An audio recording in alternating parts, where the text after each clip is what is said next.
কোনো মুসলমান যদি বিপদে পড়ে, কোনো মুসলমানের মেয়েটার যদি বিবাহ না হয়, কোনো মুসলমান যদি অনেক ঋণগ্রস্ত হয়, কোনো মুসলমান যদি দুশ্মনের দ্বারা আক্রান্ত হয়, কোনো মুসলমান যদি মিথ্যা মামলা মোকদ্দমাতে ফাঁসিয়ে থাকে, কোনো মুসলমান যদি কঠিন কোনো অসুস্থতাতে পড়ে, কোনো মুসলমান যদি এমন কোনো বিপদে পড়ে যে বিপদ থেকে উদ্ধারের কোনো রাস্তা নাই, ওই মুসলমান যদি আমলটা করে, প্রথমে 100 বার দরুদ শরীফ পড়বে।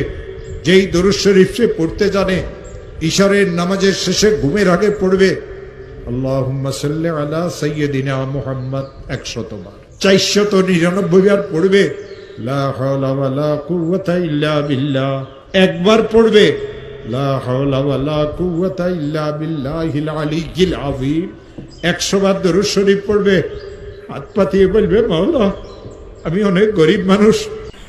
ভিডিও শেয়ার করুন।